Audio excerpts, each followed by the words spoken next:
All right. So, Companies Act 2013 deem so. আচ্ছা, সিলেবাসের ফার্স্টে আছে why separate legal entity, মানে what is the need for this artificial judicial person. Why simple, এটার জন্য partnership act, মানে পার্টনারশিপকে যদি আমি রেফার করি, লেটস টেক অ্যান এক্সাম্পল যে হামজা অ্যান্ড উজের বলে একজন আছে যারা পার্টনার্স অফ লিয়ারি টি শপ। এবার এসপি আলম এসে কেস করলো লিয়ারি টি শপের এগেনস্টে। এটাতে রেজাল্ট যেটা হবে যে হামজা অ্যান্ড উজের দুজনেই চলে যাবে জেল।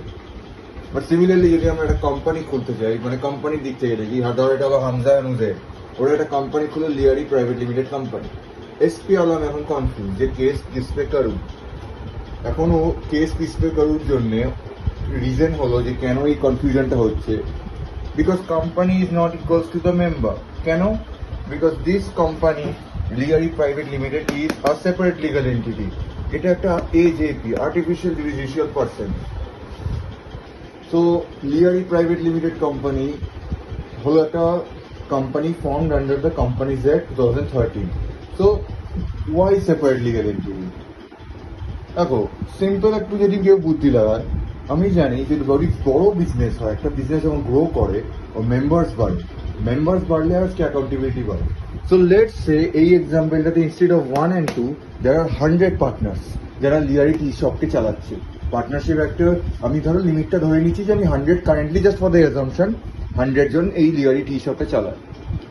তো আজকে যদি ইভেন ওয়ান অফ দেম এই এসপি আলম বা কাউকে কোনোভাবে ফেসে যায়, মানে let's say there is a dispute with any one partner, তাহলে সব পার্টনাররা জেলে যাবে। This shouldn't happen in big businesses. Partnership হলো স্মল স্কেল, কোম্পানিরা সবসময় বিগ স্কেল, কোম্পানিতে অনেক মেম্বার্স থাকে, তাই জন্যে সেপারেট লিগাল এন্টিটি করে দেওয়া হয়েছে। লিয়ারি প্রাইভেট লিমিটেড হলো একটা আর্টিফিশিয়াল জুডিশিয়াল পার্সন, আর হামজা এন্ড উজের হলো মেম্বার, দিস আর সেপারেট। তার মানে আজকে এসপি আলম যদি কেস করে, he can do a case against this as well, he can also do a case against this as well. But একটা কোয়েশ্চেন আসতে পারে, is company a human? A big no. আমি যখন সেপারেট লিগাল বা artificial judicial person বলছি, that doesn't mean যে কোম্পানির হাত পা জেগে উঠবে আর কোম্পানি নিজের থেকে চলবে। Company is represented by members. তার মানে হামজা উজেরই এই কোম্পানিটাকে রিপ্রেজেন্ট করে। However, when they are representing the company, they are under Lyari private limited company. But যখন ওরা সেপারেট, মানে ওরা যখন ইন্ডিপেন্ডেন্ট যদি এদেরকে কেউ আমরা দেখতে পারি, তাহলে ওরা তখন হামজা এন্ড উজের হয়ে যায়। এই জায়গাটাতে যখন আমি পার্টনারশিপে দেখি, this person are equals to this person, মানে আজকে একজনের এগেনস্টে হলে সবাই যাবে, বাট কোম্পানিতে এটা হয় না। This is why separate legal entity by AJP, artificial judicial person, was required in case of Companies Act 2013. আচ্ছা, যদি আমাকে কেউ জিজ্ঞাসা করে যে সেপারেট লিগাল এন্টিটির কেসটা, মানে এই জিনিসটা, এই কনসেপ্টটা এত প্রমিনেন্ট কেন, তো তখনই একটা কেস ল যেটা সবসময় চলে আসে, যে as relevant as Kesavananda in companies act world, Salomon versus Salomon and company limited 1897 হলো একটা এমন কেস যেটা আজ অব্দি সবসময় রেফার হয়। এই যে রিজন, তো সব স্টোরি শুরু হয় একটা হ্যাপি ফ্যামিলি দিয়ে। তো আমরা শুরু করবো। তো এটা হলো মিস্টার সালোমন, মিসেস সালোমন, 4টে বাচ্চা, যা ইচ্ছে নাম দিয়ে দাও। এরা সবাই 1 টাকা 1 টাকা 1 টাকা 1 টাকা করে, আমি টাকা হিসাবে করছি, পাউন্ডে বললে অনেক অসুবিধা হচ্ছে আমার, তাই জন্য টাকা দিয়ে করছি। 1 টাকা করে 7 টাকা দিয়ে শেয়ার ক্যাপিটাল দিল। So what is is share capital? Share capital মানে হলো, take this as individual share, 1 2 3 4 5 6 7টা শেয়ারসের টোটালটাকে আমরা শেয়ার ক্যাপিটাল বলি। একটা কোম্পানির জন্য শেয়ার ক্যাপিটাল দরকার হয়। এই শেয়ার ক্যাপিটাল মানে বেসিক্যালি এক কথায় ইনভেস্টমেন্টের শেয়ার ক্যাপিটাল কোম্পানিতে দিল, আর তৈরি হলো সালোমন কোম্পানি প্রাইভেট লিমিটেড। তুমি যদি এখন ব্যালেন্স শিটটা কোম্পানি দেখো, আমরা শেয়ার ক্যাপিটাল আছে 7 টাকা, ঠিক আছে? আমরা অ্যাসেট এখন ঢুকবো। একটা ব্যালেন্স শিট মানে একটা কোম্পানি সবসময়, মানে if you ever think of company as a human body, তাহলে ব্যালেন্স শিট হলো তার মেডিকেল রিপোর্ট। লাইবিলিটিতে শেয়ার ক্যাপিটাল আছে 7 টাকা। চলো, এইবার এই কোম্পানিটা কিনলো মিস্টার স্যালোমনের পার্সোনাল বিজনেস। এবার একটা জিনিস বুঝতে হবে, এই কোম্পানিতে আছে মেম্বার্স মিস্টার স্যালোমন অ্যান্ড ফ্যামিলি, আর এই কোম্পানিটা স্যালোমন সব কিনছে এনার থেকেই। তো ভাই ও নিজেই নিজেকে টাকা দেবে। Owner of the shop is mister Salomon himself. এই জন্যে সেল প্রাইস ধরা হলো 40,000 টাকা। তো 40,000 টাকা কি করে স্যালোমন নিজেকে দেবে? থ্রু কোম্পানি যে বাই করছে স্যালোমন শপটা। আরেকবার বলে দিচ্ছি, এটা একটু কনফিউজিং হতে পারে। স্যালোমন কোম্পানি যখন তৈরি হলো, ওই কোম্পানিটা বাই করছে মিস্টার স্যালোমনের personal business, not the company business. এই পার্সোনাল বিজনেসের ওনার হলো মিস্টার স্যালোমন হিমসেলফ। তো ও নিজেকেই 40,000 টাকা অ্যালট করবে। কিভাবে করবে? বেসিক্যালি ও কি করলো, ও 40,000 টাকা পকেটে ছিল, ওই 40,000 টাকায় বলছে যে আমি কোম্পানি দিয়ে বাই করব। তো 40,000 টাকার ব্রেকআপটা হলো 10,000 debenture, 20,000 secure debenture and 10,000 cash. Debenture হলো বেসিক্যালি এক কথায় লোন। আর যখন ওনাদের সিকিউর থাকে, সিকিউর মানে হলো ওই ডিভেঞ্চারটা প্রায়োরিটি পাবে। হোয়াট ইট মিনস, আজকে আমি যদি তোমার থেকে 10 টাকা নিই আর আমি বলি যে ভাই 10 টাকা আমাকে দিবি, তুমি যদি আমাকে বলো যে 10 টাকা দেবো কিন্তু আমি কি সিকিউরিটি পাচ্ছি যে তুই ফেরত দিবি? একটা কাজ কর, তুই তোর খাতাটা দিয়ে যা, তুই যদি 10 টাকাটা না ফেরত দিস খাতাটা পাবি না। এইটাকে বলে একটা সিকিউরড লোন। তো বেসিক্যালি 20,000 হলেও এরকম একটা লোন। আর যদি আমি বলি যে 10 টাকা দেয়, মানে আমি তোকে, তুই আমাকে বলি যে 10 টাকা আমাকে দে আর আমি তোকে দিয়ে দিলাম, দেন ইটস নট, মানে যদি আমি বলি যে ঠিক আছে ভাই পরে দিয়ে দিস, আমি কিন্তু সিকিউর করলাম না, ওটা হয়ে যাবে রেগুলার বা আনসিকিউর ডিভেঞ্চার। এবার মিস্টার সলোমন নিজেই নিজেকে এই পয়সাটা দিল, বিজনেস শুরু হলো। এইবার বিজনেস চলতে চলতে দেখা গেল at some point asset value 6,000, liability হয়ে গেছে 18,000। 18,000-এর মধ্যে 10,000টার উপরে স্টার্ট আছে, because this 10,000 is the very same 20,000 secure debenture. তার মানে ও নিজেই নিজেকে একটা 10,000 টাকার লোনও করে। এবার তুমি এখানে বলতে পারো অ্যাট দিস পয়েন্ট যে কেউ নিজেকে নিজে কিভাবে লোন করতে পারে। Remember, this is Salomon and Salomon Company. Salomon Company owes a loan to Mr. Salomon. তো আনসিকিউরটা যে 8,000 টাকা, আনসিকিউরটা যে 8,000 টাকা, আনসিকিউর 8,000 টাকার যে ব্যাপারটা সেটা সিম্পল হলো, বাইরের থেকে সাপ্লাই অফ গুডস হয়েছে, মানে আমি ধারে মাল কিনেছি অ্যান্ড ক্রেডিটে নিয়েছি বাট আমি ফেরত দিইনি, তো আমাকে 8,000 টাকা পেমেন্ট করতে হবে for goods that are already taken, unsecure ক্রেডিটে। তো অ্যাসেট আছে 6,000 টাকা। কোম্পানি লিকুইডেশন মানে হলো কোম্পানি বলছে আমার সব অ্যাসেট দিয়ে লাইবিলিটি মিট অফ করো, বাট আমরা সবাই দেখতে পাচ্ছি এখানে 18,000 টাকার লাইবিলিটি আছে শুধু 6,000। তার মানে 12,000 টাকার লাইবিলিটি পে হবে না। কিন্তু কোয়েশ্চেনটা হলো 6,000টা কাকে পে করবে? 10,000 নিজেকে যেটা সিকিউর ডিভেঞ্চার, নাকি 8,000 আনসিকিউর ক্রেডিটার যারা বাইরের লোক? এটা হলো মেইন কোয়েশ্চেন। যারা 8,000 জন, ওরা বলছে দেখো ও নিজেই নিজেকে পে করছে এসব কোম্পানি করার জন্য, ওরা তো সব একই লোক, তো ভাই আমাকে আমাদের 8,000টা, তুমি আমাকে 6,000 টাকারই 8,000টা দিয়ে দাও। কিন্তু হাউস অফ লস বললো যে সেপারেট লিগাল এন্টিটি হলো স্যালোমন অ্যান্ড কোম্পানি অ্যান্ড স্যালোমন। তার মানে এই 6,000টা আগে সিকিউর ক্রেডিটার্সে যাবে, যেটা হলো সিকিউর ডিভেঞ্চার, যেটা হলো mister Salomon himself. Because mister স্যালোমন নিজেই এটাকে স্যালোমন কোম্পানিতে ইনভেস্ট করেছে ডিভেঞ্চারের ফর্মে। তো এই 6,000টা আগে এদের যাবে। ফার্স্ট অফ অল তোমাদের মনে হতে পারে এটা খুব unfair, but this was one of the first cases যেখানে সেপারেট লিগাল এন্টিটি নিডটা বোঝা গেছিল। এটা হ্যাঁ একদিক থেকে বলতে পারো যে ও নিজেই নিজের টাকা খেলো, এই 8,000 জন কিছু পেল না। হাউ এভার তোমাকে একটা জিনিস বুঝতে হবে, দ্যাট টাইম এটা ছিল 1897। 1897-এ মাত্র 2জন অ্যাকচুয়াল ঠিকঠাক মেম্বার ছিল। This literally is one of a joke. তোমাকে একটা জিনিস বুঝতে হবে যে ওরা একটা বেসিক্যালি জোক খেলছিল। এখনকার দিনে তুমি কোনো বাচ্চাদেরকে এইসব করাতেও পারবে না। তো ওই সময় বিকজ ও একটা জোক দিয়ে শুরু করেছিল যে আমি নিজেই নিজের কোম্পানি, নিজের বিজনেস, নিজের টাকাতে রিভলভ করবো, দেন হাউস অফ লর্ডস বলে দিল স্ট্রিক্টলি যে Salomon and Salomon company is not free. Maybe this time ও এখানে বেঁচে গেল 10,000 টাকা, বাট ওর যে রেপুটেশন লস বা পরবর্তীকালে ও কিন্তু এই ক্রেডিট কোনোদিন আর পেল না, তাই জন্য ও ব্যাংক্রাফট হয়ে গেছিল। ঠিক আছে, তো this was Salomon versus Salomon company. Characteristics of a company: separate legal entity. Shareholders বা members বা owners of a company is not equivalent to the company itself. তার মানে this company is a distinct jurisdictional person on its own, while the owners are a separate legal entity. তারপরে চলে এসেছি limited liability and unlimited liability. এটা বোঝার জন্য একটা জিনিস বুঝতে হবে যে একটা কোম্পানি শেয়ার হোল্ডিং, শেয়ার হোল্ডিংয়ের কনসেপ্টটা বোঝাতে হবে যাতে লিমিটেড বা আনলিমিটেড লাইবিলিটি আমরা এখন বুঝতে পারি। যদি 3টে পার্সন থাকে যারা 10K করে দিয়েছে ইনভেস্টমেন্ট, দেন ইন্ডিভিজুয়াল 10K করে টোটাল শেয়ার ক্যাপিটাল হয় 30K। আমরা তখন বলবো 3 shares 1, 2, 3 of rupees 10K each. So what does this mean? So limited liability বলে যদি আজকে এই কোম্পানিতে লস হয়, then how much liability is this person going to incur? Only share যতটা ইনভেস্টমেন্ট হয়েছে বা শেয়ার ক্যাপিটাল যতটা কন্ট্রিবিউশন করেছে, দ্যাট ইজ 10K। যদি লাইবিলিটিটা গ্যারেন্টিড থাকে, গ্যারেন্টিড মানে হলো ও বলছে আমাকে 10K ছাড়ো, আজকে যদি কোম্পানির কোনো লস হয় আমি তোমাকে গ্যারেন্টি দিচ্ছি 5,000 আমি দেবো, তো ওই গ্যারেন্টি অব্দিও লাইবিলিটি থাকবে। আনলিমিটেড লাইবিলিটিতে তখনই যায় একটা কোম্পানি যখন ফ্রড করে, যখন কোম্পানি ইন্টেনশনালি কাউকে ফ্রড করার চেষ্টা করে বা ডিফ্রড করার চেষ্টা করে, তখন তাদের লাইবিলিটি আনলিমিটেড হয়ে যায়। পারপেচুয়াল সাকসেশন, পারপেচুয়াল সাকসেশন মানে যদি ওনাররা মরেও যায়, because owner is separate legal entity, আর company goes on until okay কোম্পানিটাকে ডিজলভ কেউ করছে। তারপরে আসি ট্রান্সফারেবিলিটি অফ শেয়ার। কোম্পানির কোনো শেয়ার হোল্ডার যখন এই যে যেমন 3টে শেয়ার অফ ইচ, তো ধরো এ ডিসাইড করলো যে এ আর ভালো লাগছে না, এই শেয়ারটাকে অন্য কাউকে ট্রান্সফার করতে হয় ফর কনসিডারেশন, ও শেয়ারটা গিফটও দিতে পারে বা ট্রান্সফার করা যায়। এমন না যে তুমি যদি একবার এই কোম্পানিতে ঢুকো তুমি বেরোতে পারবে না। নেক্সট হলো কোম্পানির কমন সিল। একজন কোম্পানি নিজে যখন সেপারেট লিগাল এন্টিটি হচ্ছে, how does the company have its own signature or ধাপ্পা অন কোম্পানি ডকুমেন্টস? কোম্পানি নিজের কমন সিল থাকে।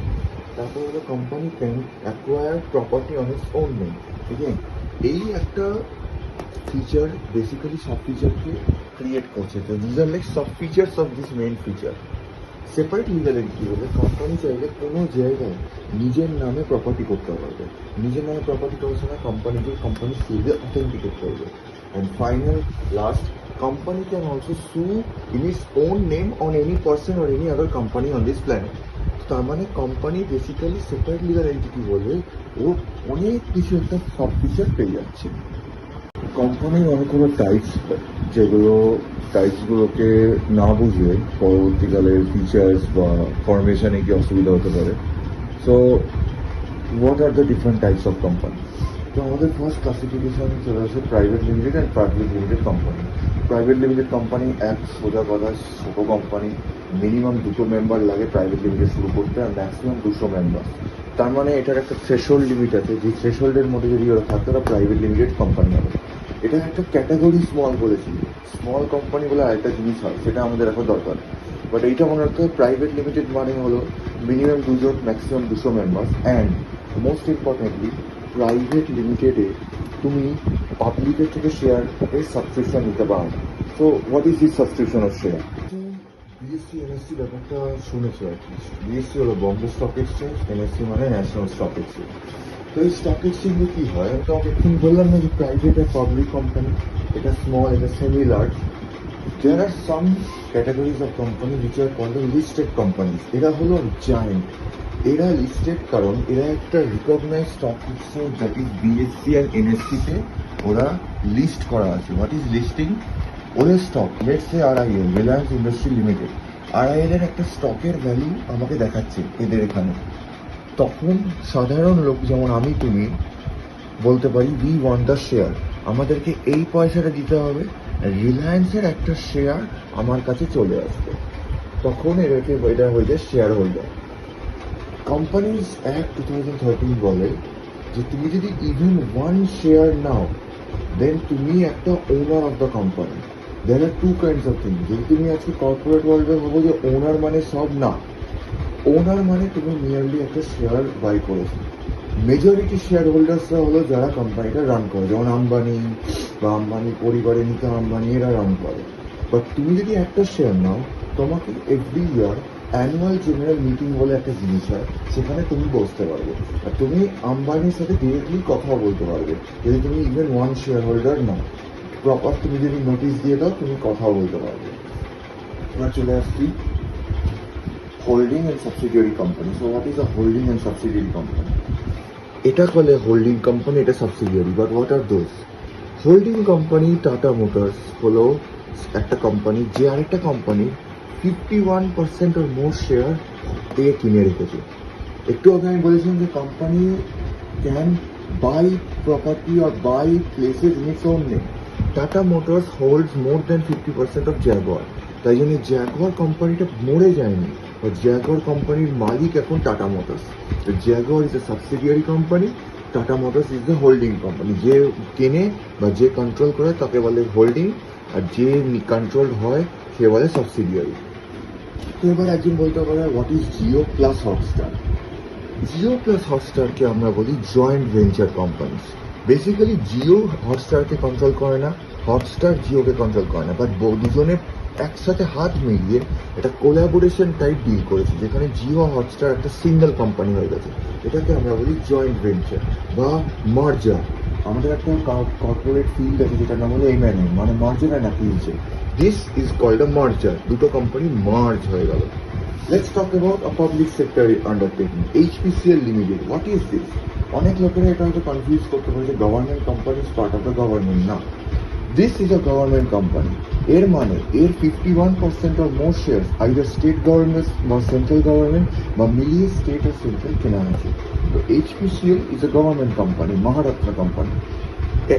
HPCL গভর্নমেন্ট মানে যেটা গভর্নমেন্ট, তুমি যদি এই কোম্পানিতে কাজ করো, তুমি যদি গভর্নমেন্টের কাজ করছো না, তুমি HPCL কাজ করছো। হ্যাঁ, তুমি একটা গভর্নমেন্ট কোম্পানিতে কাজ করছো, পাবলিক সেক্টর আন্ডারটেকিং বলে হচ্ছে। Next talk about royal Enfield. Royal Enfield কি কোম্পানি? রয়্যাল এনফিল্ড একসময় হতো এনফিল্ড ইউকে কোম্পানি, কিন্তু যখন ইন্ডিপেন্ডেন্স হয়ে যায় তখন কোম্পানিজ অ্যাক্ট তো আমাদের ইন্ডিয়ান ফর্ম হয়, তাই জন্য রয়্যাল এনফিল্ড নিজেকে আবার কোম্পানিজ অ্যাক্টের আন্ডারে রেজিস্টার করে রয়্যাল এনফিল্ড ইন্ডিয়ান কোম্পানি হয়ে গেছিল। ফাইনালি আসছি নেটফ্লিক্স আর নেটফ্লিক্স ইন্ডিয়া। এই জিনিসটা একটু ভালো করে বুঝতে হবে। What is a foreign company? Foreign company মানে হলো একটা কোম্পানি যেটা বিদেশে ইনকর্পোরেট করা আর ইন্ডিয়াতে অপারেশন করে। আমি যদি তোমাকে জিজ্ঞেস করি নেটফ্লিক্স ইন্ডিয়া কি foreign company, answer should be no. Netflix India is a company যেটা ইন্ডিয়াতে ইনকর্পোরেট হয়েছে আর ইন্ডিয়াতেই অপারেশন করে। বাট নেটফ্লিক্স গ্লোবাল বা নেটফ্লিক্স ইউনাইটেড স্টেটস, যেটা মেন প্যারেন্ট কোম্পানি, এইটা হলো একটা ফরেন কোম্পানি যে নিজের অপারেশন ইন্ডিয়াতে করে through its own subsidiary company. যেমন ওরকম টাটা মোটরস যে করেছিল, নেটফ্লিক্সের সাবসিডিয়ারি হলো Netflix India. So this was a type of companies. কি করে steps to incorporate a company? First আমাদেরকে একটা বিশাল লম্বা ডকুমেন্টের একটা লিস্ট দিতে হবে। থিং ইজ দ্যাট আজকালকার দিনে মনে রাখতে হবে যে কোম্পানি সব কিছু MCA 21 দিয়ে করে। তো what is this MCA 21? MCA 21 মানে হলো মিনিস্ট্রি অফ কর্পোরেট অ্যাফেয়ার্স 21, যেটা 21st century oriented online portal. Technically MCA 21 হলো এমন একটা সাইট যেখানে পুরো সব কোম্পানির কাজ হয়। তার মানে আজকে যদি তুমি একটা কোম্পানি রান করো, তোমার যদি কোনো কোম্পানি রিলেটেড কাজ হয়, সব কিছু এই সাইটটা দিয়েই হবে, এই সাইটটা ছাড়া হবে না। গেল। তো করতে কি হবে কোম্পানি করার জন্য? কিছুই না, তোমাকে আগে দিতে হবে MOA AOA। So what is MOA and AOA আমি একটু পরে আসছি। মেমোরেন্ডাম অফ অ্যাসোসিয়েশন আর আর্টিকেলস অফ অ্যাসোসিয়েশন। ইন্ডিভিজুয়ালি এই ডকুমেন্টগুলো কি, এই টপিকটা পরে আসছে। কিন্তু আগে একটা জিনিস মনে রাখবে যে আগে দিতে হবে MOA AOA, declaration 1, declaration 2, address, পুরো বায়োডেটা, ইন্টারেস্ট। সো এক একটা করে বুঝতে হবে। What is this declaration 1? এই ডিক্লারেশন 1টা দেবে একজন chartered accountant, cost secretariat, advocate অথবা একজন আর্টিকেলস অফ অ্যাসোসিয়েশনে সাইন করেছিল। এই ডিক্লারেশনটায় বেসিক্যালি লেখা থাকবে অল রুলস আর কমপ্লাই। তার মানে হলো কোম্পানিজ অ্যাক্ট বা কোম্পানি রুলস বা কোনো অ্যামেন্ডেড রুলস বা যেগুলো কমপ্লায়েন্সেস আছে সেগুলো সব কিছু অ্যাডহেয়ার হয়েছে অ্যান্ড প্রপারলি ওগুলোকে চেক করা হয়েছে, সেটার একটা ডিক্লারেশন এরা দিয়ে দেবে সাইন করে। ডিক্লারেশন 2তে ফার্স্ট ডিরেক্টরসরা সাইন করবে। So what is the meaning of first director? First director মানে হলো যারা ফার্স্ট কোম্পানিটাকে ইনভেস্ট করে স্টার্ট করে। মানে বলতে পারো একটা কোনো জিনিস বা একটা কোনো হোয়াটসঅ্যাপ গ্রুপে যারা ফার্স্ট মেম্বার হয়, যাদেরকে ফার্স্ট অ্যাডমিন করা হয় বা যারা ফার্স্টে ঢোকে, তারা হলো এই ফার্স্ট ডিরেক্টর। এই ডিক্লারেশন 2তে ওরা বেসিক্যালি বলবে আমরা কোনো ক্রাইম করিনি, আমরা কোনো ল ভাঙিনি। দুটোর মধ্যে ডিফারেন্স আছে, একটা হলো কমপ্লায়েন্স আর একটা হলো নন ক্রিমিনাল। মানে ওরা বেসিক্যালি এখানে বলছে আমরা কোনো দোষ করিনি, আর এখানে বলছে আমরা সব কাজ ঠিকঠাক করে করেছি। দুটো ডিক্লারেশন ডিফারেন্ট আছে। এরপরে দিতে হবে অ্যাড্রেস অফ অফিস। আমাদের জানতে হবে যে কোম্পানি যখন ক্রিয়েট করছি আমাদেরকে একটা রেজিস্টার্ড অফিস দিতে হবে, যেটা হবে হেডকোয়ার্টার। ওই রেজিস্টার্ড অফিসে বা পোটেন্সিয়াল অফিসের অ্যাড্রেসটা দিতে হবে, তার সাথে দিতে হবে সাবস্ক্রাইবারের পুরো বায়োডেটা। তো what is this subscriber? Subscriber মানে হলো অল দোজ পিপল যারা ইনভেস্ট করছে, তারা একটা সাবস্ক্রিপশন নিচ্ছে কাইন্ড অফ। তোমরা যেমন প্রাইম ভিডিও বা নেটফ্লিক্সে সাবস্ক্রিপশন নিচ্ছি, তো আমরা অ্যাজ এ কোম্পানি আমরা যখন শেয়ার কিনি আমরা টেকনিক্যালি সাবস্ক্রাইব করেছি কোম্পানিটাতে। তো ওই যত সাবস্ক্রাইবারের তাদের পুরো বায়োডেটা, নাম, কোথায় থাকে, এই কি অকুপেশন, ডিটেলস, হ্যান ত্যান সব কিছু দিতে হবে। ফাইনালি এসছি interest. So what is this interest? এই ইন্টারেস্ট জিনিসটা বুঝতে হবে কোম্পানিজ একটা খুব ভালো করে। ইন্টারেস্টটা আমরা এই এক্সাম্পল দিয়ে বুঝে যাবো। লেটস একটা কোম্পানি আছে যার সিইও হলো মিস্টার চাড্ডা। মিস্টার চাড্ডার যে ছেলে ও ওই কোম্পানিটা জয়েন করতে চায়। তার মানে যখন সে এই কোম্পানিটায় ঢুকবে তখন তাকে বলতে হবে যে আমার একটা ইন্টারেস্ট আছে। ইন্টারেস্ট এখানে সিম্পলি ভাবো যে যখন তুমি কিছুতে ইন্টারেস্টেড হও তার মানে তোমার স্টেক আছে ওটাতে। তার মানে একটা কোম্পানিতে ঢোকার আগে কোম্পানির বাইরের কোনো মেম্বারের আলাদা কোনো ইন্টারেস্ট আছে নাকি সেটা ডিসকাস করতে বলছে। এখানে তুমি বলতে পারো যে আমি মিস্টার চাড্ডার ছেলে হই, তাতে আমার কোম্পানিতে ঢোকার কি আছে।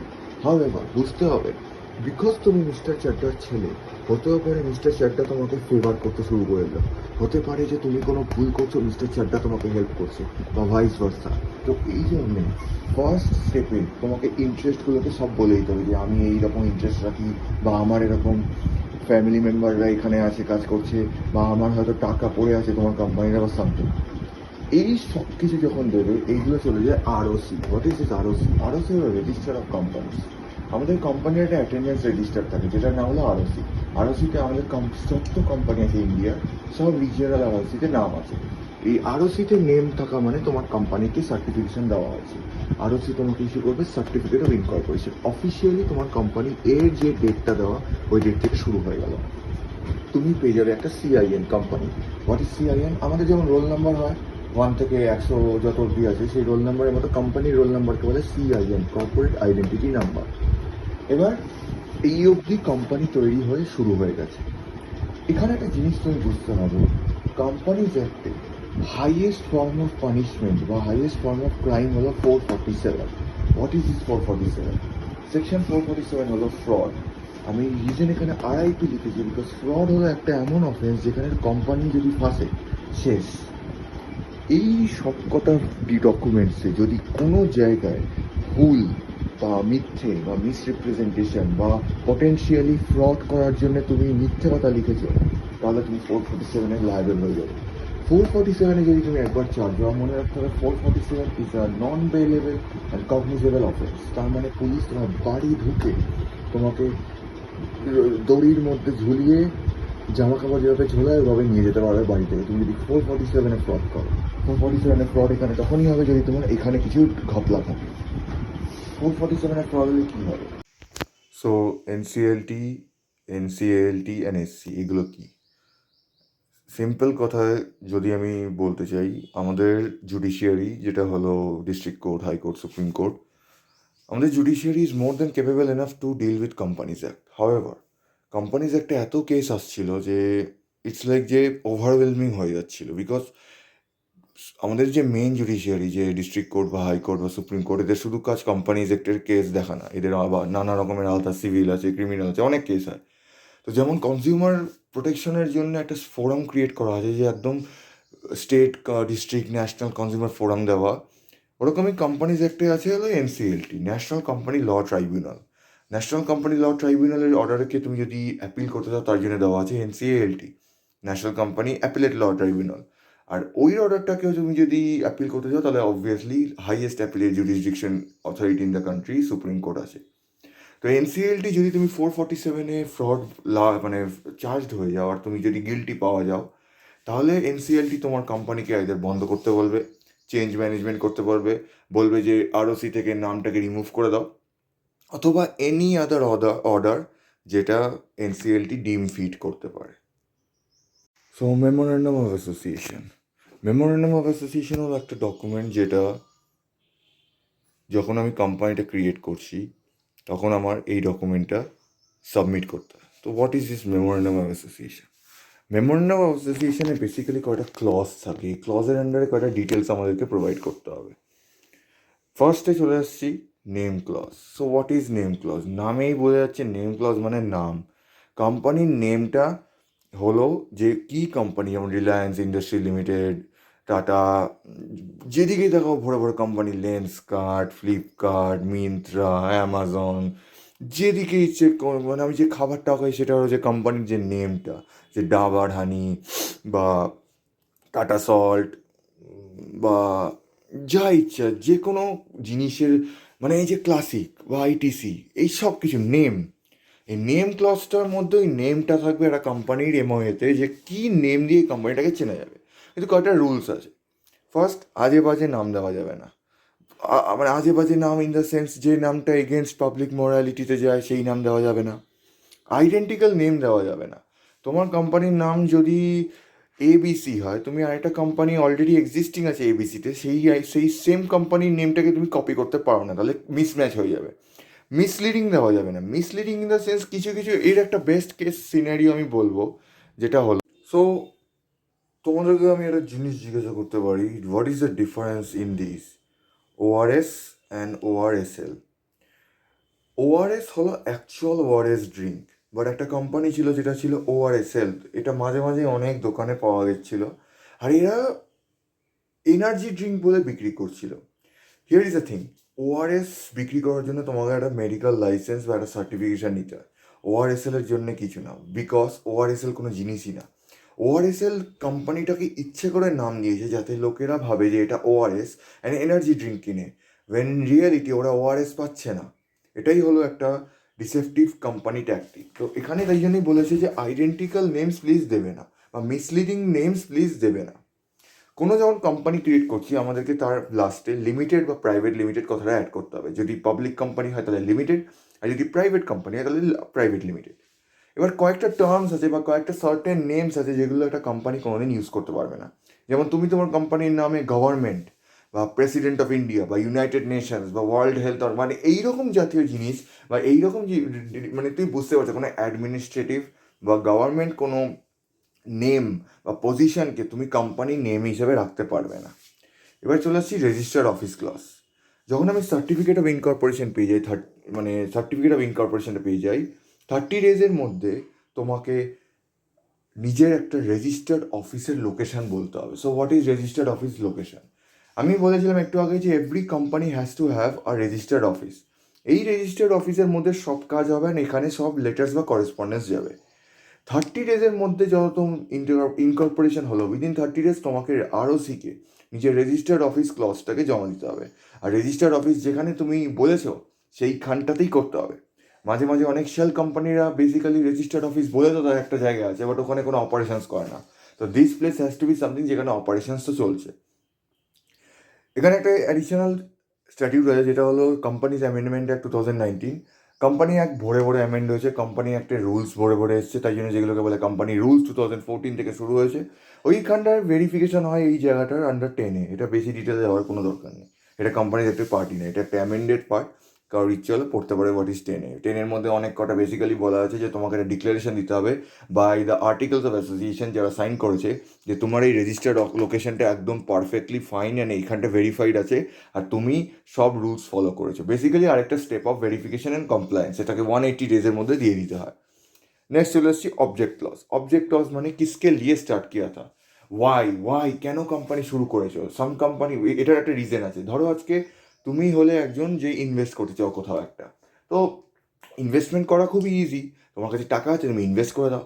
হাউএভার, তুমি আজকে একজন মানুষ যে চকলেট খেতে ভালোবাসে, আর তুমি চকলেটের ব্যাপারে অনেক কিছু জানো, সো তুমি একটা কোম্পানি যেটা চকলেট বানাচ্ছে সেটাতে বেশি ইন্টারেস্টেড হবে। So how do you know যে একটা কোম্পানি চকলেট বানাচ্ছে? তুমি কি এভরি টাইম বলবে যে আমি তো প্রোডাক্ট দেখতেই পাচ্ছি? মানে আমি যদি তোমাকে আজকে জিজ্ঞেস করি যে পার্লে ইন্ডিয়া বা পার্লে গ্লোবাল বা পার্লে কোম্পানিটা কী বানায়, সবাই বলবে পার্লেজি বানায়, অনেক কেক বানায়, চিপস বানায়। কিন্তু আজকে যদি আমি তোমাকে জিজ্ঞাসা করি যে তুমি এইসব না দেখে বলো তো কীভাবে পার্লেজি, মানে পার্লে যে কী বানায় কী করে বুঝবো?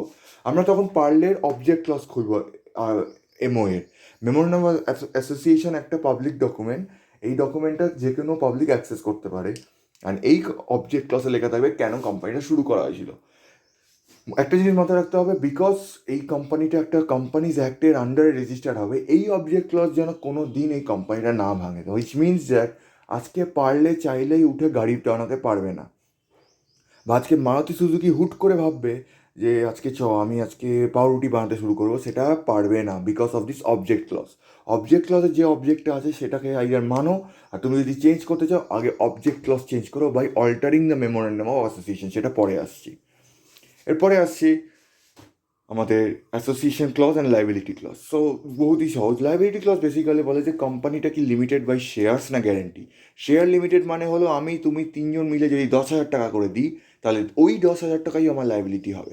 বাট গ্যারেন্টি বলে যে আমি তোমাকে একটা পার্সোনাল গ্যারেন্টি দিয়ে দিয়েছি যে আমি কোম্পানি যদি ডোবে 1,00,000 টাকা আমার থেকে পাবে। তো লাইবিলিটি ক্লজে লেখা থাকবে এরকম কেউ কেউ গ্যারেন্টি দিয়েছে না কতজন কীরকম শেয়ার হোল্ড করেছে।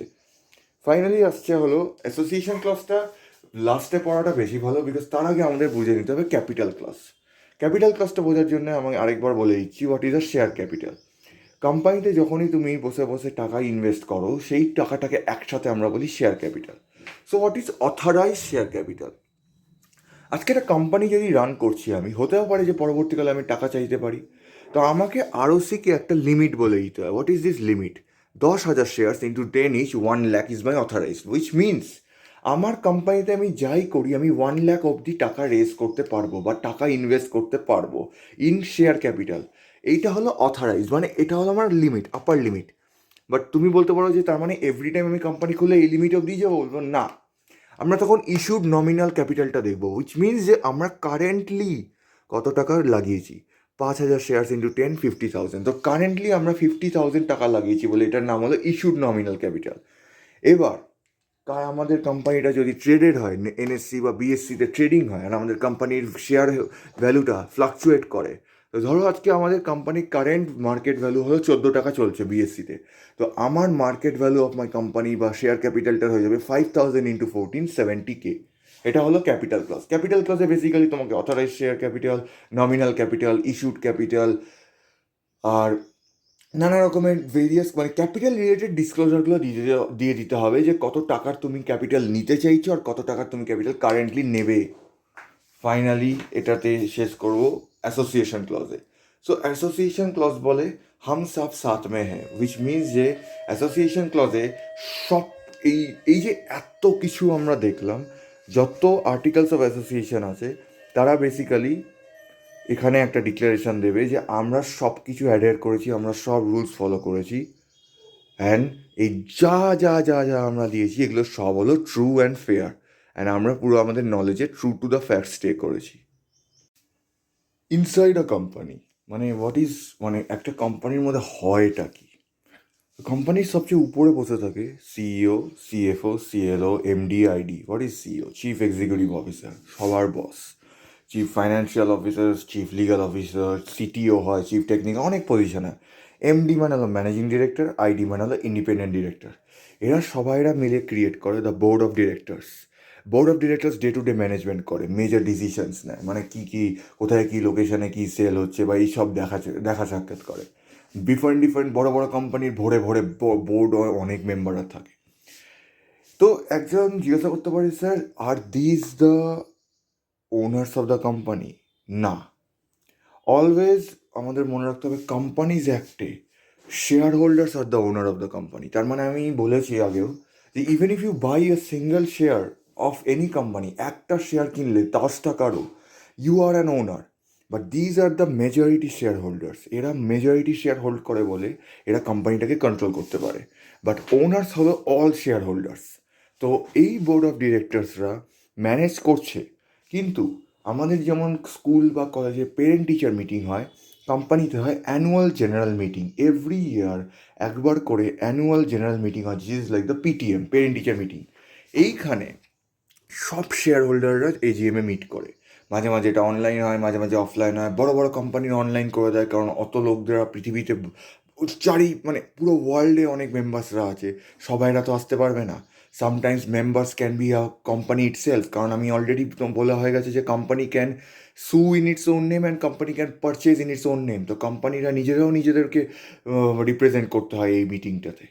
এই মিটিংটা খুব ইম্পর্টেন্ট, বিকজ এই মিটিংটায় বেসিক্যালি বোর্ড একটা মানে বোর্ড ইন, আমি যখনই বিওডি বলবো, বিওডি মানে বোর্ড অফ ডিরেক্টরস, বোর্ড একটা অ্যানুয়াল রিপোর্ট দেয়, যেটাকে আমরা বেসিক্যালি দেখি।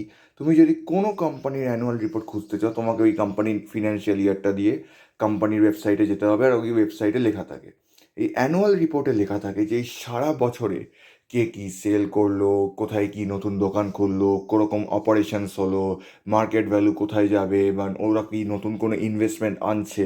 বিকজ এই অ্যানুয়াল রিপোর্টটার বেস করে নতুন ইনভেস্টাররা আসবে। যখন বোর্ড এই অ্যানুয়াল রিপোর্টটা শেয়ার হোল্ডার বা ওনারদেরকে দিল, শেয়ার হোল্ডাররা কোনো ডিসিশন নিতে পারে, রেজলিউশন নিতে পারে, অর্ডিনারি বা স্পেশাল। তো হোয়াট ইজ দিস অর্ডিনারি বা স্পেশাল?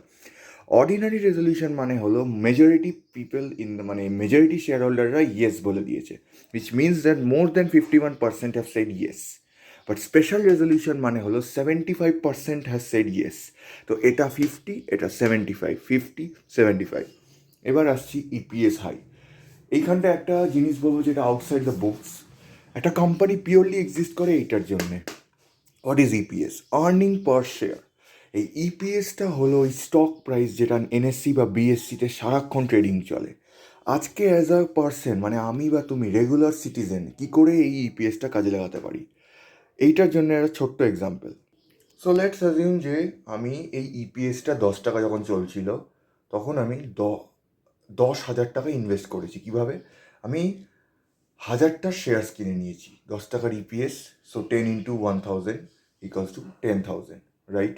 এবার যখন এই কোম্পানিটা এই যে শুরু করেছিল কাজ করতে করতে করতে করতে করতে করতে সারা বছর কাজ করে করে করে করে করে ওদের মার্কেট ভ্যালু 14-এ জাম্প করেছে। আমি কিন্তু 1000টা শেয়ার হোল্ড করে আছি, উইচ মিনস কারেন্টলি আমার ভ্যালু অফ শেয়ার্স 14 × 1000, 14,000। তো আমার 4,000 লাভ।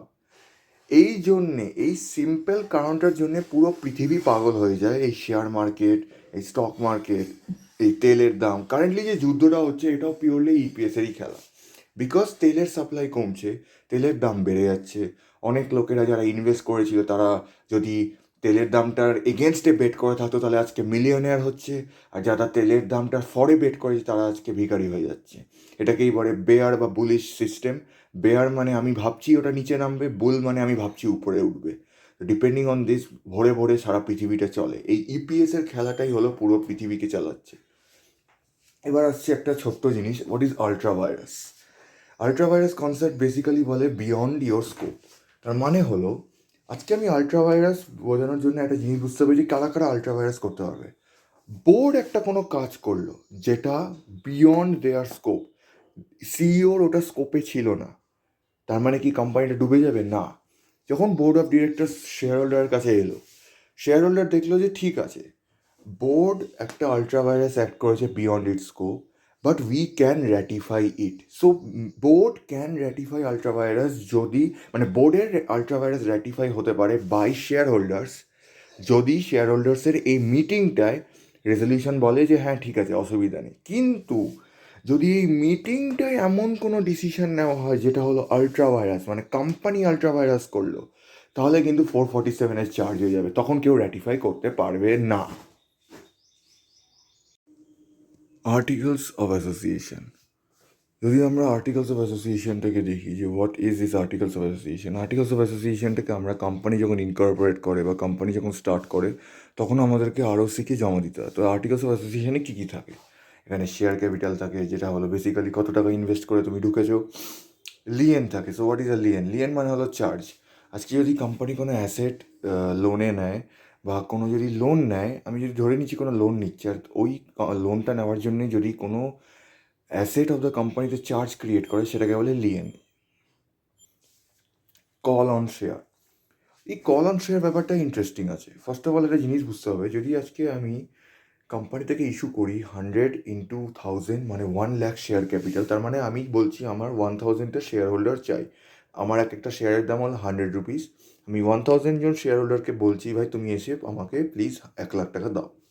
কিন্তু সামটাইমস হতেও পারে যে ভাই অনেক লোকের কাছে মানে ইমিডিয়েটলি 1,00,000 বা আমি যদি একটা শেয়ারও নিই ইমিডিয়েটলি 1,000 টাকা নাও থাকতে পারে। তাই জন্য কোম্পানিটা কী করে কলে ডিভিশন করে দেয়। কল মানে হলো ফার্স্ট কল যেটা হলো 40 রুপিস। সো বেসিক্যালি 100টাকে আমি 3 ভাগে ডিভাইড করলাম, 40, 30, 30। এবার ফার্স্ট কল 40 মানে আমাকে শুধু 40,000 দিতে হবে। সেকেন্ড কলে 30 × 1,000 30,000 দিতে হবে। আর থার্ড কল বা ফাইনাল কলে আরও 30,000 দিয়ে টোটাল 1,00,000 চলে আসে। তো কল অন শেয়ার মানে কত টাকার শেয়ার কল তুমি করতে চাও। এবার আসছি ট্রান্সফার অ্যান্ড ট্রান্সমিশন। ট্রান্সফার মানে হলো তুমি ধরো 40,000-এর শেয়ার বা 1,00,000-এর শেয়ার আছো, তুমি কাউকে বিক্রি করতে চাও, তুমি তাকে সেলফ কনসিডারেশনের জন্য ট্রান্সফার করে দিলে। ট্রান্সমিশন অফ শেয়ার মানে হলো তুমি ডিসিজড হয়ে যাচ্ছ আর তোমার এয়ার্স বা তোমার নেক্সট জেনারেশনসরা যে ট্রান্সমিশন হচ্ছে বা শেয়ারসগুলোকে ইনহেরিট করছে, এটা হলো ইনহেরিটেন্স। আর এটা হলো সেল। ফরফিচার অফ শেয়ার মানে হলো তুমি যদি ধরো 1 লাখ শেয়ার হোল্ড করো আর তুমি চাইছো এই শেয়ারগুলো তুমি একদমই destroy in the sense company মাঝে মাঝে কী করে, কোম্পানির যদি অনেক বেশি শেয়ার রিলিজ হয়ে যায় মাঝে মাঝে কোম্পানি কয়েকটা শেয়ার ফরফিট করে। ফরফিট মানে ডিস্ট্রাকশন বা এই শেয়ারগুলোর আউট অফ মানে এক্সিস্টেন্সই রিমুভ করে দেওয়া হবে পুরোপুরি। এই শেয়ারগুলো আর এই ক্যাপিটালে থাকবে না, শেয়ার ক্যাপিটালের পার্ট হবে না আর। নেক্সট আসছি অল্টারেশন। শেয়ার ক্যাপিটালে অথরাইজড আমরা বলেই দিয়েছিলাম প্রথমে যে 1000 ইন্টু লেটস সে 10, সো 1000টা শেয়ার 10 রুপিস, 10,000 শেয়ার ক্যাপিটাল। আমি এটাকে চেঞ্জ করতে চাই 100 শেয়ার্স পার ভ্যালু 100 টাকা, যেটা 10,000। নাও একজন বলতে পারে যে টোটাল ভ্যালুটা তো সেমই হচ্ছে, so is it an alteration? Yes. আমি যখনই নাম্বার অফ শেয়ার্সকে চেঞ্জ করছি বা ভ্যালু অফ ইচ শেয়ারকে চেঞ্জ করছি, ওটা একটা অল্টারেশন অফ ক্যাপিটাল। তো 10,000 টাকা আমার সেম থাকলেও আমার ক্যাপিটাল অল্টার হয়েছে because nature of the capital has been changed. এবার আসছি ডিভিডেন্ডে। ডিভিডেন্ড খুবই ইজি জিনিস। ডিভিডেন্ড হলো ফ্রি মানি। তুমি যদি ধরো লেটসে 10,000 রুপিসের শেয়ার হোল্ড করো আর কোম্পানি বললো 10% ডিভিডেন্ড দিচ্ছে। কোম্পানি কেন বলবে 10% দিচ্ছে? দিস ইজ লাইক, ধরো বলে না যে তুমি ধরো খুব খুব ভালো কাজ করছো আর তোমার অনেক ভালো মানে অনেক কিছু ভালো চলছে, তো তুমি নিজেকে ট্রিট দাও। তো this is the company treat. Company তোমাকে বেসিক্যালি বলে 10 টাকার মানে 10% of your entire share holding value আমি তোমাকে টাকা দেবো, যেটা হলো 1000 টাকা। 1000 টাকা ডিভিডেন্ড তুমি পেয়ে গেলে মানে তুমি পুরো ফ্রিতে টাকা পাচ্ছ। এবার আসছি প্রক্সি। প্রক্সি মানে একদমই ঠিকই বুঝেছো, যেমন কলেজে আমরা যখন রোল নাম্বার দিয়ে প্রক্সি দিতাম বা আগে যে সিস্টেমটা ছিল যে ভাই কেউ যদি না আসে তার রোল নাম্বারের জায়গায় আমি বলে দিচ্ছি, সেটা হলো প্রক্সি। তো কোম্পানি তো প্রক্সি হয় মানে হলো যখনই জেনারেল মিটিং যেটা আসছি, জেনারেল মিটিংয়ে আমি জাস্ট মনে রাখো যে জেনারেল মিটিংয়ে যদি লেটসে একটা মেম্বার বা শেয়ার হোল্ডার না আসতে পারলো, তখন সে নিজের প্রক্সি অ্যাপয়েন্ট করে দেয় যে ওর হয়ে রিপ্রেজেন্ট করে জেনারেল মিটিংয়ে। এই জেনারেল মিটিংটা আগে বুঝে নিচ্ছি, এরকম দুটো মিটিং হয়। অ্যানুয়াল জেনারেল মিটিং, যেটা obviously parent teacher meeting. Every ইয়ার সব শেয়ার হোল্ডার, সব ওনার বা সব বোর্ড অফ ডিরেক্টররা এই মিটিংয়ে এসে ডিসকাশন করে কীভাবে কোম্পানি চলছে, কীভাবে রান করছে, রিপোর্ট দেয় অ্যান্ড অল। বাট লেটস একটা এমার্জেন্সি বা হঠাৎ করে একটা মানে আউট অফ নিড একটা মিটিং হবে যে ভাই একটা বহুত বড় ডিজাস্টার হয়ে গেল, যেমন এই যে তেলের যে ক্রাইসিসটা, ওটা একটা বড় disaster. And many companies be like ভাই আমরা তাহলে কি জেনারেল মিটিং ওই একটা টাইমে যদি হয় তো হবে, না হবে না। না, কোম্পানিজ অ্যাক্ট বলে যে তুমি একটা স্পেসিফিক নাম্বার অফ পিপলরা চাইলে এক্সট্রা অর্ডিনারি জেনারেল মিটিং করতে পারো। ইজিএম হলো একটা নিড বা স্পেশাল কোনো সার্কামস্ট্যান্সে যদি জেনারেল মিটিং করতে চাও। এই জেনারেল মিটিংয়ে চলে আসে voting rights. What is this voting rights? Every share holder, যেরকম শেয়ার হোল্ডার ছিল এখানে 1 লাখ, তো 1 লাখ শেয়ারের ভোটিং রাইটস আছে। তার মানে একটা শেয়ার হোল্ডারের যদি আমি বলি যে 51% মেজরিটি শেয়ার হোল্ডার ভোট করেছে, দ্যাট মিনস 1 লাখের মধ্যে 50,000 যারা হোল্ড করে তাদের থেকে বেশি লোকেরা ভোট করেছে। এটা হলো voting rights. Let's go to capitalisation of profit. Capitalisation of প্রফিটটা একটু বুঝতে হবে। ফার্স্ট অফ অল বুঝে নাও যে আমাদের কোম্পানির দুটো মেন মেডিকেল রিপোর্ট থাকে, একটা হলো statement of profit and loss আর একটা হলো ব্যালেন্স শিট। এই স্টেটমেন্ট অফ প্রফিট অ্যান্ড লসে ইয়ারলি রেভিনিউ এক্সপেন্ডিচার ক্যালকুলেট করা হয়। লেটসে আমার রেভিনিউ হচ্ছে 10,000 আর এক্সপেন্ডিচার হচ্ছে 8,000, আমি প্রফিট করলাম 2,000। সো এই প্রফিটটার তুমি কী করতে পারো? এই প্রফিটটার তুমি 1,000 টাকা ক্যাশ ড্রয়িং মানে তুমি বের করে নিলে বিজনেস থেকে, নিজের পকেটে ঢুকিয়ে নিয়ে খরচা করে নিলে, অথবা তুমি এই প্রফিটটাকে রিইনভেস্ট করতে পারো ক্যাপিটালে, and this is called capitalisation of profits. আমি যখনই একটা প্রফিট যেটা রেভিনিউ আইটেম ওটাকে ক্যাপিটাল বা ব্যালেন্স শিট আইটেমে নিয়ে আসছি, এটাকেই বলে ক্যাপিটালাইজেশন অফ প্রফিট। এবার ফাইনালি চলে এসেছি আমি এই এনএসসি, মানে ইন দ্য সেন্স হলো যে লিস্টিং অফ শেয়ার্স বা বাইব্যাক অফ শেয়ার্স। একটা কোম্পানি ধরো শেয়ার তার চলছে 14 রুপিস কারেন্টলি এনএসসিতে, ও যদি বুঝতে পারে যে কোম্পানিটার শেয়ার ভ্যালু কমবে, তুমি একটা জিনিস জানবে যে হেজিং বলে একটা টেকনিক হয়। হোয়াট ইজ হেজিং বা শর্টিং? কিছু বছর আগে একটা খুবই নিউজ এসেছিল একটা টিভিতে যে আদানির এগেনস্টে হিন্ডেনবার্গ বলে একটা কোম্পানি বা হিন্ডেনবার্গ বলে একটা অর্গানাইজেশন ইউএসএতে একটা রিপোর্ট বের করেছিল, যেটার জন্য আদানির খুব লস হয়েছিল। ওরা এই জিনিসটা করেছে, হেজ বা short. So what did they do? আমি যখন ভাবি যে আমার একটা কোম্পানি বা কোনো কোম্পানির শেয়ার ভ্যালু কমতে থাকবে, আমি ওর এগেনস্টে একটা বেট করি, যেটাকে বলে হেজিং বা শর্টিং। কোম্পানিরা যখন রিয়েলাইজ করে ওদের ভ্যালু কমতে পারে, কোম্পানিরা তখন বাই ব্যাক করে নিজের শেয়ার। এই বাই ব্যাকের ক্লজটাও আর্টিকেলস অফ অ্যাসোসিয়েশনে থাকবে।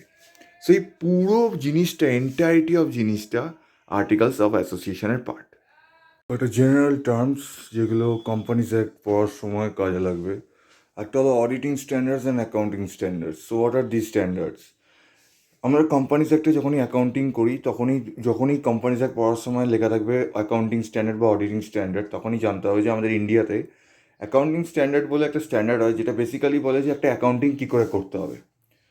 তো এবার একজন কোয়েশ্চেন করতে পারে যে অ্যাকাউন্টিং কী করে করতে হবে, মানে এটা তো সবার একই করা উচিত, রাইট? লেটস সে, তোমাকে আমি একটা এক্সাম্পল দিচ্ছি যে আজকে আমি তোমাকে 10 টাকা দিলাম, আর আমি তোমাকে বললাম যে কালকেও আমি 10 টাকা দেবো।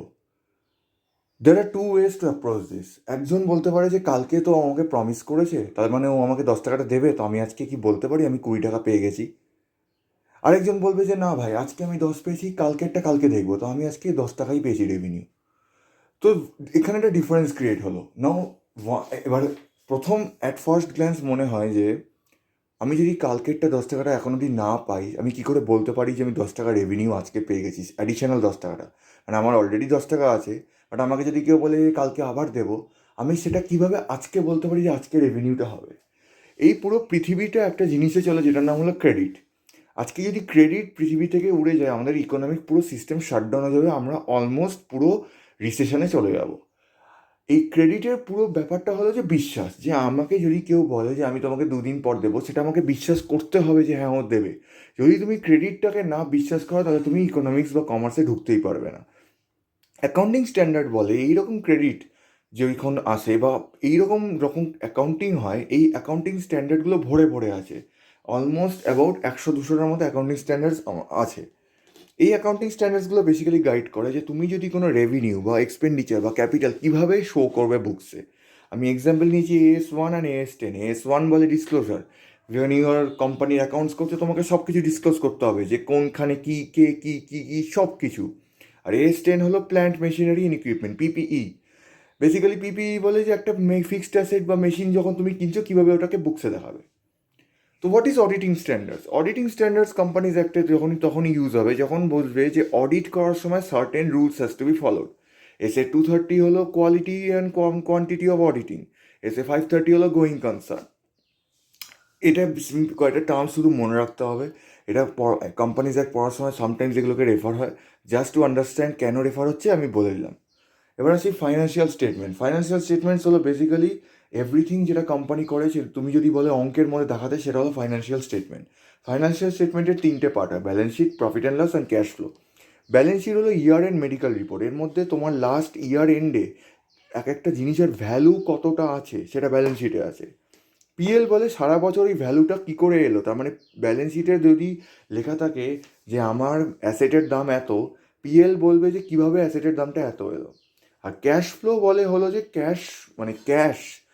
আমাদের বিজনেসে, একটা ফাইন্যান্সিয়াল বিজনেসে কখনোই মনে রাখতে হবে যে ক্যাশ রেভিনিউ বা ক্যাশ এক্সপেন্ডিচারটা খুব ইজিলি মনিটর বা ইজিলি ওটাকে ডিস্টার্ব করা যায়। তাই জন্য ক্যাশ ফ্লো স্টেটমেন্ট বলে যে তোমার টাকাটা কোথায় কীভাবে গেল, ব্যালেন্স শিট থেকে PL-এ কী করে গেল বা PL থেকে ব্যালেন্স শিট কী করে গেল। এই 3টে স্টেটমেন্ট 3জনের সাথে একটা কোরিলেশনে থাকে, আর 3জনই স্টেটমেন্ট লাগে ফাইন্যান্সিয়াল স্টেটমেন্টটাকে যখন আমি রেফার করবো। তো যদি একটা লেখা থাকে ফাইন্যান্সিয়াল স্টেটমেন্ট, 3টেই মিন করা হচ্ছে। এবার আসছি share, debenture, loan and free রিজার্ভসের ব্যাপারটা। টু আন্ডারস্ট্যান্ড দিস, আমি একটা ছোটো ব্যালেন্স শিট, ট্রায়াল ব্যালেন্স, মানে একটা ডেমো ব্যালেন্স শিট বানিয়েছি। এটা একদমই একটা অ্যাকচুয়াল ব্যালেন্স শিট না, এটা অনেক কিছু থাকে অ্যাকচুয়ালে, বাট জাস্ট টু আন্ডারস্ট্যান্ড আমি বলে দিচ্ছি। একটা ব্যালেন্স শিট এরকম হয়। ব্যালেন্স শিটে লেখা থাকে কোন ডেটে তৈরি হচ্ছে, অ্যান্ড ব্যালেন্স শিটে লেখা থাকবে ডেটটা তৈরি করছে, কোথায় হচ্ছে, আর উপরটা থাকে লাইবিলিটি, নিচেরটা থাকে অ্যাসেট। লাইবিলিটি থাকে শেয়ার ক্যাপিটাল, যে কত টাকা ইনভেস্ট করে এই বিজনেসটা খোলা হয়েছে, যেটা হলো 10,000। ডিবেঞ্চার মানে হলো লোন, 5x1000, মানে 5জন ইদার 1,000 টাকার ডিবেঞ্চার ইস্যু হয়েছে, তার মানে 5জন কোম্পানিকে লোন দিয়েছে 1,000 করে, 5,000। তো দিস ইজ আ লোন। এবার আসছি লং টার্ম লোন। এটা হলো একটা ব্যাঙ্ক লোন, 30,000 টাকার ব্যাঙ্ক লোন। আর ফাইনালি আসছে হলো ক্রেডিটার। ক্রেডিটার মানে হলো ডেইলি বিজনেস করার সময় আমি অনেক লোকেদের থেকে ধারে জিনিস নিই, অনেক লোকেদেরকে ক্রেডিট থেকে জিনিস নিই, 7,000 টাকা এটা দিয়ে হয়ে গেল। তো টোটাল আমার লাইবিলিটি আসছে 47,000। আমাদের অলওয়েজ মনে রাখতে হবে ব্যালেন্স শিটে লাইবিলিটি ইকুয়ালস টু অ্যাসেট হয়। তার মানে অ্যাসেটে কিছু একটা ইউজ করেই তো আমি এই বিজনেসে ক্রেডিটার বানিয়েছি, অথবা আমি শেয়ার ক্যাপিটাল ঢুকিয়েই তো অ্যাসেট, প্ল্যান্টের মেশিনারি কিনেছি। তো প্ল্যান্ট অ্যান্ড মেশিনারি ভ্যালু দেখাচ্ছে 30,000 টাকা, ক্যাশ পড়ে আছে 10,000 টাকা, আর ক্লোজিং স্টক পড়ে আছে 7,000 টাকা। তার মানে ক্লোজিং স্টক হলো যেটার বিক্রিটা হয়নি, এইভাবে 47,000 liability equals to asset. Free reserves মানে হলো যখন তুমি একটা বিজনেসে কিছু রেভিনিউ বা প্রফিট করছো, তুমি সেটাকে স্টোর করতে পারো, রাইট? এটা বেসিক্যালি একটা সেভিংস অ্যাকাউন্ট। আমরা ব্যাংকে সেভিংস অ্যাকাউন্ট করি, বিজনেসের সেভিংস অ্যাকাউন্ট হলো ফ্রি রিজার্ভ। আমরা ফ্রি রিজার্ভ থেকে যখন দরকার হয় টাকা বের করতে পারি বা টাকা ঢোকাতে পারি। Next coming to financial year. আমাদের ক্যালেন্ডার ইয়ার মানা হয় না বিজনেস বা ফাইন্যান্স বা কমার্সে, আমাদের হয় ফিনান্সিয়াল ইয়ার 1/4/24 থেকে 31 মার্চ 2025। আজকের দিন অ্যাজ অফ আমি মানে যখন আমি এটা বলতে পারি যে যদি আমি আজকের দিনে দাঁড়িয়ে বলি যে আমার ফিনান্সিয়াল ইয়ার হলো 2024-25, তার মানে আমার ইয়ারটা 1/4/24 থেকে 31/3/25 আছে। আর আমাদের সবসময় বিজনেস ক্যালকুলেশন হয় একটা ফিনান্সিয়াল ইয়ারেই। তো এভরি ইয়ার 31 মার্চে তুমি শুনবে যারা ট্যাক্স রিটার্ন ভরে বা যারা এই কোম্পানিতে কাজ করে খুব চাপ বেড়ে যায়। This is the reason, because that is the year end of the company. Finally চলে আসছি নেটওয়ার্থে।